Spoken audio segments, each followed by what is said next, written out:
On April 9, 1945, the transport ship General W.P. Richardson fought its way across the churning Atlantic, 300 miles from New York Harbor. The wind whipped against the hull, throwing the vessel into violent rolls, and waves crashed over the bow, splashing cold foam into the rigging. In the dark cargo hold, temporarily converted into a prison, Oberleutnant Friedrich Hartmann pressed his wounded shoulder against the cold steel bulkhead. Every breath hurt, every heartbeat throbbed in rhythm with the pain that coursed through him.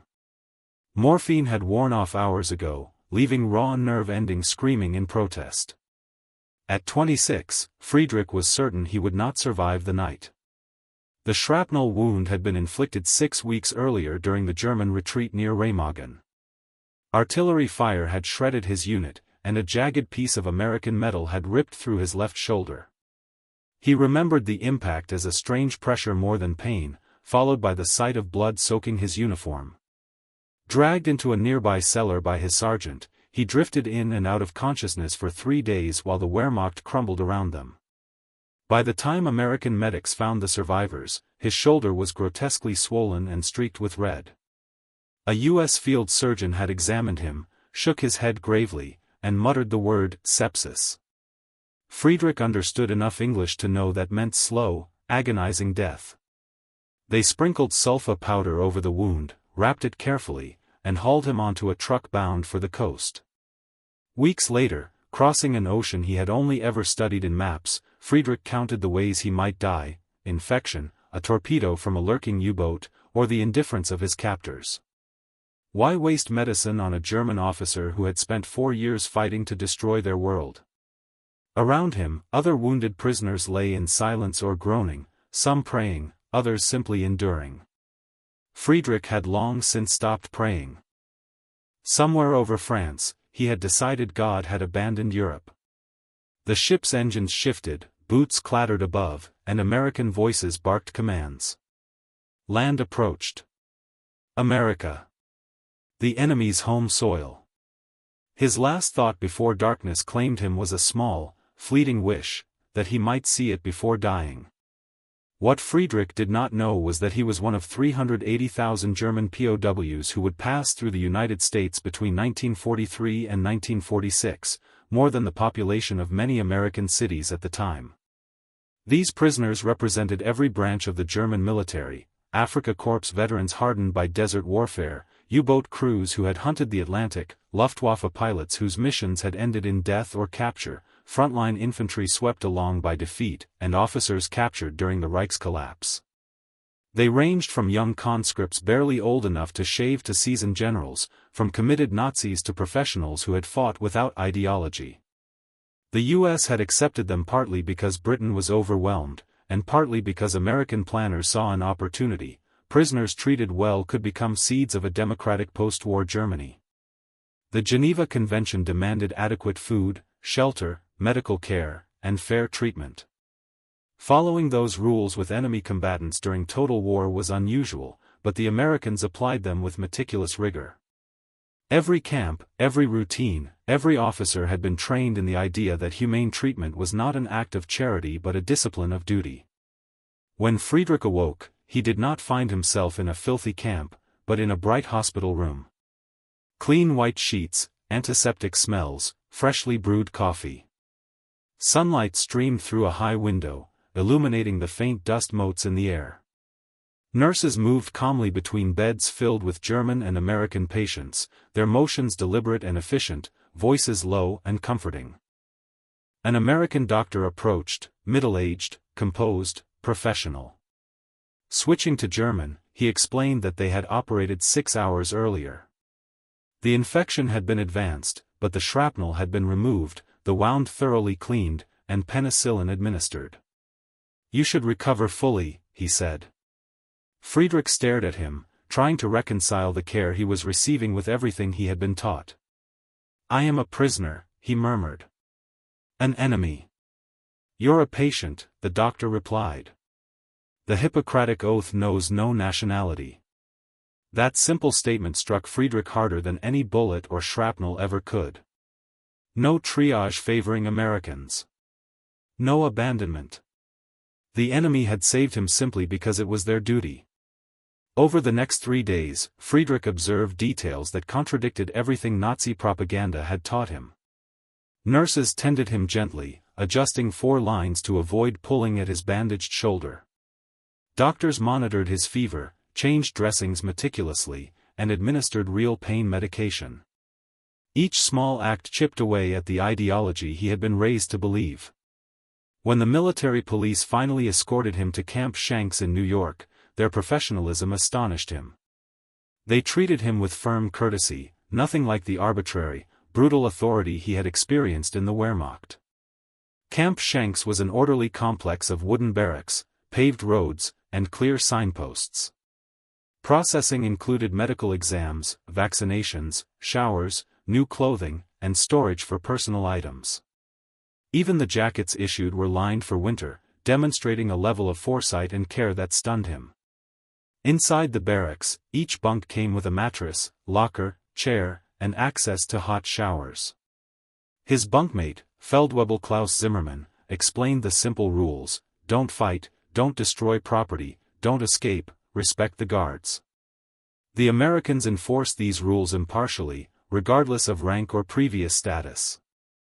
For German soldiers accustomed to chaotic and arbitrary authority, it was almost revolutionary. Food was equally surprising. On his first morning, he received scrambled eggs, bacon, bread with butter, coffee, and fruit. Regular, abundant, and nutritious. Portions were consistent, eliminating hunger or favoritism.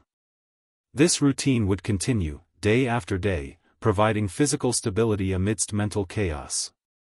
As his shoulder healed over 6 weeks, Friedrich became increasingly aware that this treatment was not an exception. Camp life, though confined, was orderly and designed to maintain dignity. The library contained over 2,000 German-language books. Sports fields offered relief to those who could walk. A canteen allowed prisoners to buy cigarettes, candy, and small comforts with wages earned through voluntary labor. An orchestra performed twice a week, instruments supplied by the Americans. A camp newspaper reported news of Germany's collapse and the Allied progress. Religious services were held, accommodating Catholics, Protestants, and Jews alike. The contrast with Germany was stark. Some prisoners refused to accept reality, insisting that American generosity was temporary or motivated by propaganda. Others, like Friedrich, began quietly to question everything they had been taught.